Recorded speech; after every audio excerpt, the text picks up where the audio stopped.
Ahí. Bueno, estamos hoy con el licenciado Javier Escala. Para nosotros, los organizadores de la Precumbre Mundial del Conocimiento, de las mentes más brillantes del planeta que se van a encontrar en Argentina. Es un gran placer conocer un poco la personalidad y el pensamiento de Javier Escala. Dicho esto, vamos a pasar un poquito a conocer un poco quién es Javier Escala. Javier Escala nació en 1985 en Caracas, es licenciado en Historia de la UCB, mención Historia Universal, magíster Historia de Venezuela, en la Universidad de Caracas, magíster en Historia Militar, miembro de la Sociedad Divulgadora de la Historia Militar de Venezuela, Sociedad Bolivariana de Carabobo, autor de varios libros, entre los que se destacan El General José Antonio Páez y La Guerra en los Llanos de Barinas, 1816-1820. Actualmente cursa estudios doctorales en la Universidad Pablo Olavide de Sevilla. Tiene numerosos reconocimientos, señalamos algunos: la Orden de Honor al Mérito de la Botón, Honor al Mérito de la Escuela de Inteligencia General de la Brigada Daniel Florencio Oleari, ganador del concurso de ensayo histórico La Carta de Jamaica en el siglo XXI, promovido por la Comisión Presidencial para la conmemoración del bicentenario de la Carta de Jamaica, coautor del libro La Campaña Libertadora del Perú, 1823-1826. Con ustedes está justamente nuestro invitado del día de hoy, que es Javier Escala, y a partir de este momento te dejamos directamente, voy a dejar entrar algunas personas, directamente a tu exposición. Javier, bienvenido.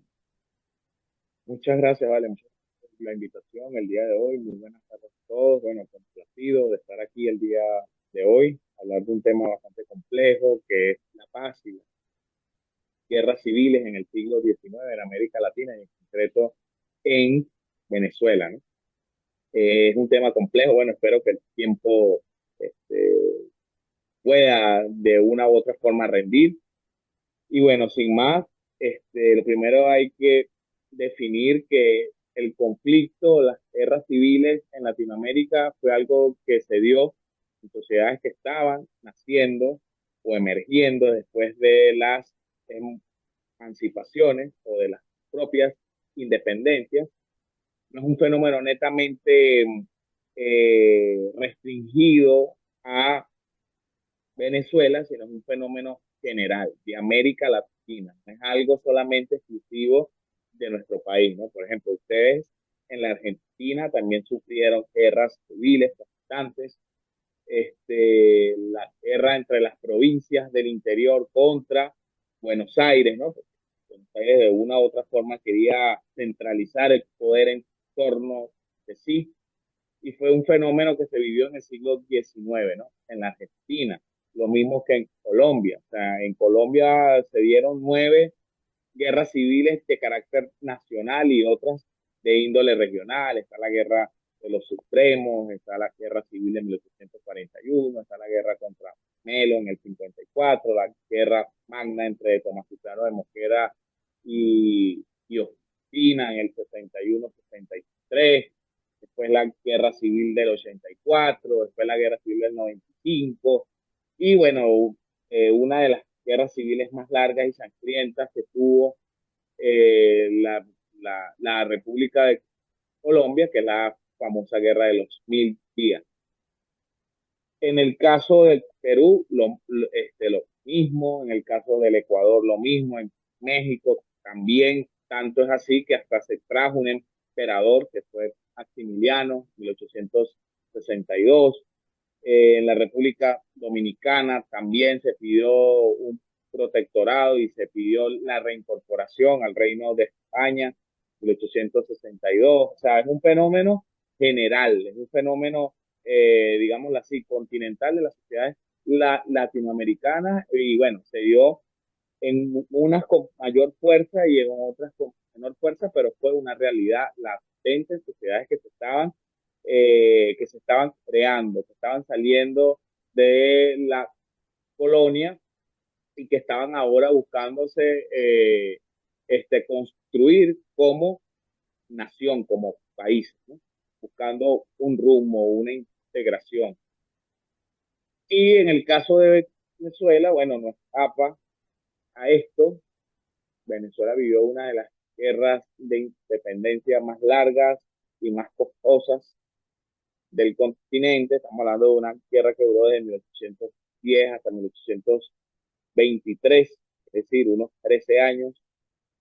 Una guerra de independencia que redujo la población. La Capitanía General de Venezuela para 1810, según las estadísticas, tenía una población aproximada de 950.000, 970.000 personas.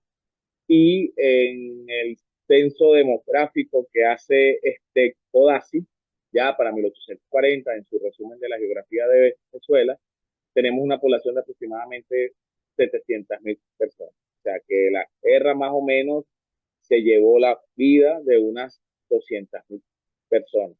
Además de eso, bueno, acabó con la economía, afectó toda la vida social, económica y política. La nación entonces se configura a partir de 1830, cuando ya se independiza, cuando se separa de la antigua República de Colombia, creada por Simón Bolívar en 1819. Y aquí entonces hay una reconfiguración. Y una reconfiguración, ¿por qué? Porque hay nuevos actores. La élite criolla de la colonia prácticamente desapareció en la guerra y hay nuevos actores que han surgido de la propia guerra. Estamos hablando de los caudillos, de los generales, de los militares que hicieron la guerra y que se van a convertir a partir de este momento y aproximadamente estaríamos hablando que hasta 1935, hay otros historiadores que lo alargan hasta 1945, se van a convertir en la fuerza deliberante. Deliberante en el sentido de que son los caudillos los que van a dirigir la política y en torno de ellos se van a concentrar una élite a gobernar. En el caso de Venezuela, el caudillismo se puede dividir en dos fases.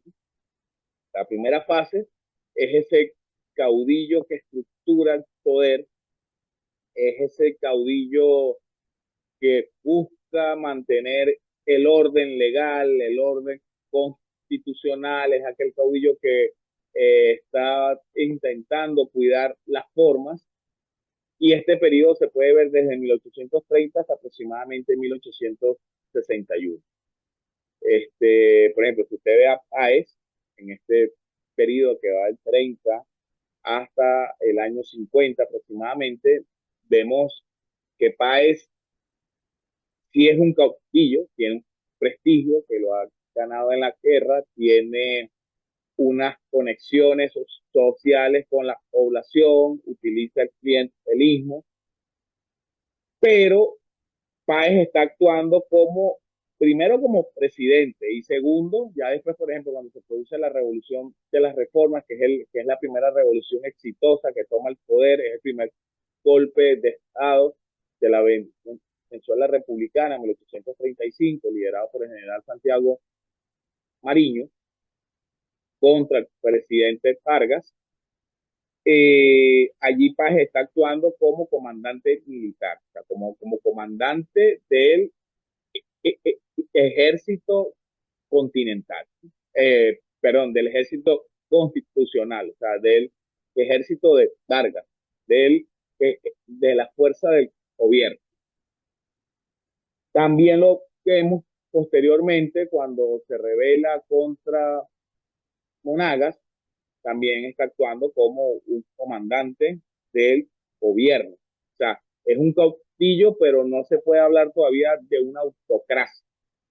La autocracia ya propiamente se podría hablar a partir de 1861, con la propia dictadura que le dan ya ahora Páez. El contexto del país es totalmente diferente. Estamos hablando que en Venezuela se está produciendo la llamada guerra federal o la revolución federal, y el bando conservador, el bando que está en el poder, que está en el gobierno decide entregarle a Páez la dictadura para que con su prestigio, con su carisma, pueda encauzar el país. Entonces ya aquí ya sí podríamos hablar de un caudillismo netamente ya como una autocracia. Y esta autocracia se prolongaría hasta la muerte de Gómez en 1935, ¿no? Que es lo que ha denominado Tomás Estraca la era de los gendarmes. Es el periodo autocrático en sí.